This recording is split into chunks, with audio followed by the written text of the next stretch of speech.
Кош гриппы ауруы чыганаклары күрше Тукай районында һәм Башкортстан Республикасында ачыклану сәбәпле Искезәйдә яшәүче Ния Салихов кош кортларын урамга чыгармый, аларны ябылуда тотуны үстен күрә. Бүген көндә алар инде ябык формада асрала.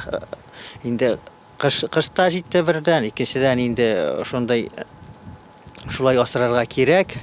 Һәм аларның сәламәтлекләрен һәр даим тикшереп, карап торырга кирәк. Белгечләр әйтүенчә, әлеге йогышлы авыру кошларның барлык төрләре өчен дә куркыныч. Зәй районында 9 хуҗалык кошчылык белән шөгыльләнә. Ветеринария белгечләре тарафыннан аңлату эшләре алып барылган. Хәзер бу хуҗалыклар ветеринарлар контролендә. Безнең районда бүгенге көндә 9 фермер кошчылык белән шөгыльләнә. Безнең инде алар беренче ел эшләмиләр. Без бу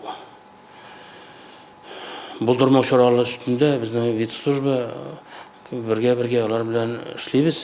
Төп саклык чараларына килсәк, бөтен йорт кошларын ябык урыннарда тотарга кирәк, кыргый кошлардан ерак торырга, урамга һәм сулыкларга чыгармаска. Билгесез җитештерүчеләрдән азык һәм кош-корт сатып алмауың хәерле. Үпкә юллары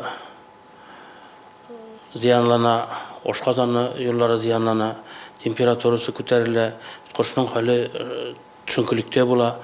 Аны инде кошның хуҗалары күрү белән безгә хәбәр итүләре кирәк. Зәй районында кош гриппы ачыкланмаган, тик шулай да ветеринария берләшмәсе белгечләре сак булырга өнди. Үсеп җиткән йорт кошларын соңга калмыйча чалырга кирәк. Кошлар үлгән очракта яки шикле билгеләр табылганда, кичекмәстән ветеринария хезмәтен чакырту зарур. Адилә Бурханова, Денис Ипатов, Зәй хәбәрләре.